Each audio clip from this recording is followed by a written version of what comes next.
Welcome to my channel. ఎవరైతే నా channel మొదటిసారి చూస్తున్నారో సబ్స్క్రైబ్ చేయండి, షేర్ చేయండి, మీ అమూల్యమైన కామెంట్ అందించండి.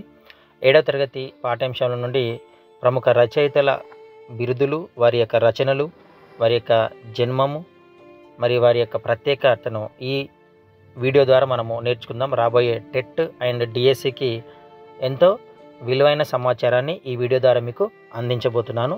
తప్పక చూడండి, సబ్స్క్రైబ్ చేసుకోండి, షేర్ చేయండి, మీ కామెంట్ ఇవ్వండి, లైక్ ఇవ్వండి.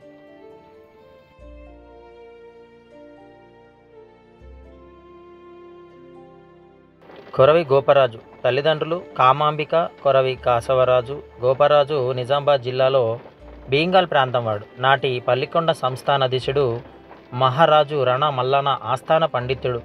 సాహిత్యంతో పాటు రాజనీతి, ఛందస్సు, యోగం, జ్యోతిషం మొదలైన శాస్త్రాలలో ప్రావీణ్యుడు. అందరికీ సులభంగా అర్థమయ్యే విధంగా కథలు చెప్పడము ఈయన యొక్క ప్రత్యేకత. కొరవి గోపరాజు గొప్ప పండితుడు.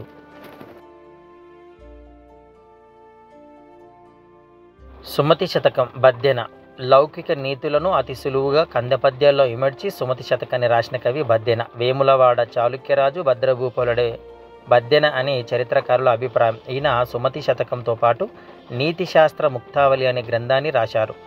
దాశరథి శతకం కంచెర్ల గోపన్న రామదాసుగా పేరు పొందిన కంచెర్ల గోపన్న దాశరథి కర్ణోపయోనిధి అన్న మకుటంతో శతకాన్ని రాసి భద్రాచల శ్రీరామచంద్రునికే అంకితమిచ్చాడు. ఖమ్మం జిల్లా నేలకొండపల్లికి చెందిన ఈయన కీర్తనలు ఇప్పటికీ తెలుగువారి నాలుకలపై నాట్యమాడుతూనే ఉన్నాయి. ఇతను 17వ శతాబ్దానికి చెందిన కవి.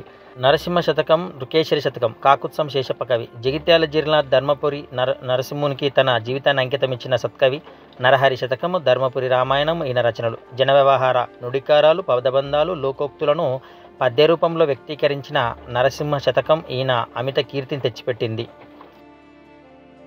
వేమన శతకం వేమన పద్యం రాని తెలుగు వాళ్ళు ఉండరు. సహజ కవి ప్రసిద్ధి పొందారు. కడప జిల్లాకు చెందిన ఈయన పద్యాల్లో నీతి, లోకజ్ఞానం, మానవత విలువలు ఉంటాయి. ఈయన జన వ్యవహార శైలిలో ఉపమానాలతో పద్యాలు రచించడం వేమన ప్రత్యేకత.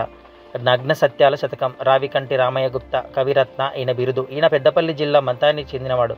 గౌతమేశ్వర శతకం, గీతామృతం, వరద గోదావరి ఈయన రచనలు. వరకవి, మంత్రకూట వేమనగా సుప్రసిద్ధులు. శ్రీ శ్రీనివాస బొమ్మల శతకం డాక్టర్ ఆడేపు చంద్రమౌళి. ఈయన హనుమకొండ జిల్లా రంగసాయిపేట గ్రామానికి చెందిన ఈయన బిరుదు కవి శశంక. వేములవాడ రాజేశ్వర శతకం, రామాయణం, రమణీయం, పద్మకావ్యం రచించారు. సరళమైన భాషలో అందరికీ అర్థమయ్యే శైలిలో పద్యాలు రాయడం వీరి ప్రత్యేకత.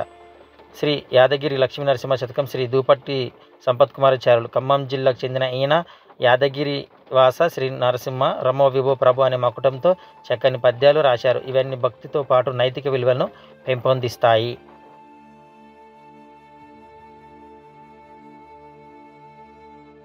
సామాన్యుని ఉచ్ఛ్వాస నిశ్వాసాలను అక్షరాలకు పొదిగి సామాన్య ప్రజల భాషలో కవిత్వం రచించిన కవి టి కృష్ణమూర్తి యాదవ్. హనుమకొండ జిల్లా భీమదేవరపల్లి మండలం కొత్తపల్లి గ్రామానికి చెందిన ఈయన తెలంగాణ భాషలో యాసలో వచన కవిత్వం రాసిన కవులలో ఒకడు. తన తొలి కవితా సంపుటి తొక్కుడు బండతో సాహితీ క్షేత్రంలో ప్రవేశించాడు. శబ్నం వీరి 2వ కవితా సంపుటి. గ్రామీణ జీవిత అనుభవాలు, మధ్యతరగతి జీవన చిత్రణను తన కవిత్వంలో చొప్పించాడు.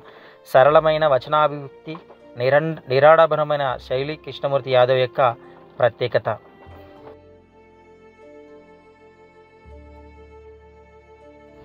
రమణీయ భావాలతో కమనీయ కవితలు రచించిన కవి శిఖామణి ఆచ్చి వెంకటాచార్యులు. నేటి రాజన్న సిరిసిల్ల జిల్లా ముస్తాబాద్ మండలం ఆవునూరు గ్రామంలో జన్మించారు. ఆడాలు, బుర్రకథ, రాగమాల, మా ఊరు, ఏకశ్వాస ప్రబంధం ఈయన రచనలు. పండిత వంశంలో జన్మించిన ఈయన రాసిన పాటలు, హారతులు, పద్యాలు ఇప్పటి ప్రజల నాలుకలపై నాట్యమాడుతూనే ఉన్నాయి.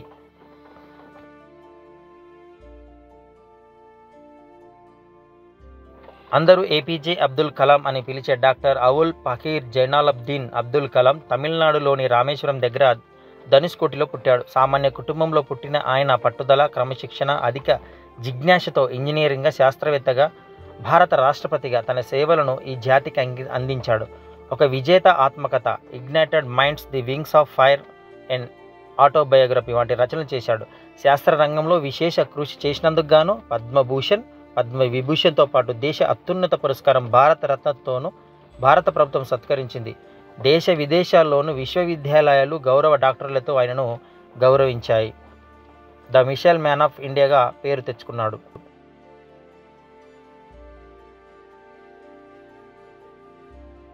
మాతలకు మాత సకల సంపత్ సమేత అంటూ భారతమాత గొప్పదనాన్ని చాటిన కవి గుర్రం జాషువా. ఈయన గుంటూరు జిల్లా వినుకొండ గ్రామంలో జన్మించాడు. రచనల్లో అణువణువున తెలుగుదనం గుబిలింపజేసిన జాషువా గబ్బిలం, ఫిరోజ్ దౌసి, ముంతాజ్ మహల్, నేతాజీ, బాపూజీ, క్రీస్తు చరిత్ర, నా కథ, స్వప్న కథ, కొత్త లోకం, ఖండకావ్యాలు మొదలైన రచనలు చేశాడు. ఈయన రచనలు సరళంగా ఉంటాయి, వర్ణనలు కళ్ళకు కట్టినట్లుంటాయి. కవి కోకిల, కవితా విశారద, కళాప్రపూర్ణ, పద్మభూషణ్, నవయుగ కవి చక్రవర్తి, మధుర శ్రీనాథ మొదలైనవి జాషువా బిరుదులు. సామాజిక సమస్యలను ఛేదించడానికి పద్యాన్ని ఆయుధంగా ఎన్నుకున్నటువంటి కవి దళిత కవి గుర్రం జాషువా గారు.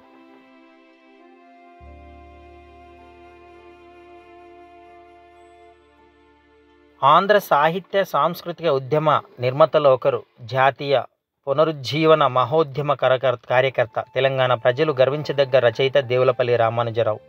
హనుమకొండ జిల్లాలోని దేశాయిపేట గ్రామంలో వెంకట చలపతిరావు, ఆండలమ్మ దంపతులకు జన్మించారు. ప్రాథమిక విద్య దేశాయిపేటలో, హైస్కూల్ విద్య హనుమకొండలో పూర్తి చేశారు. 1946లో శోభ అనే సాహిత్య మాసపత్రికను ప్రారంభించి సంపాదకుడిగా ఉన్నారు. గోలకొండ పత్రికను కొంతకాలం నడిపించారు. పచ్చతోరణం, సరస్వత నవనీతం, తెనుగు సాహితీ, వేగుచుక్కలు, తెలంగాణ జాతీయోద్యమాలు మొదలైనవి ఈయన రచనలు.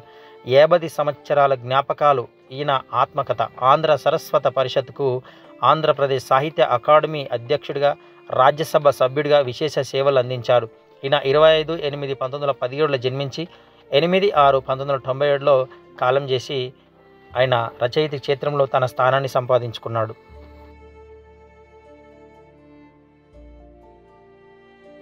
చెరబండ రాజు, అసలు పేరు బద్దం భాస్కర్ రెడ్డి.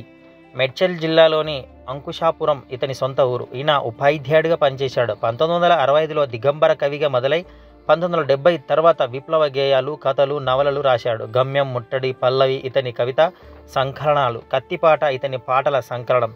విప్లవ రచయితల సంఘం వ్యవస్థాపక సభ్యుడు. తెలుగు కవిత్వంలో పదునైన వ్యక్తీకరణకు మొక్కవోని దీక్షను, ధిక్కర స్వరాన్ని ప్రతినిధి మన ప్రతీక చెరబండ రాజు. ఇతను 3/1/1944లో జన్మించారు. 2/7/1982లో కాలం చేయడం జరిగింది.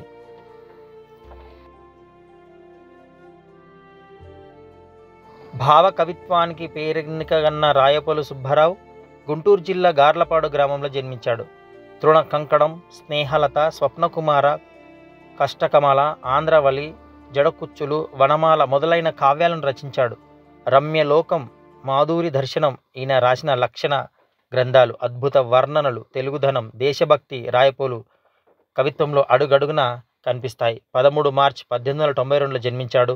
30 జూన్ 1984లో కాలం చేసి దేశ సాహితీ క్షేత్రంలో తనదైన ముద్ర వేసిన గొప్ప దేశభక్తి పరుడు రాయప్రోలు సుబ్బారావు గారు. Thank you for watching.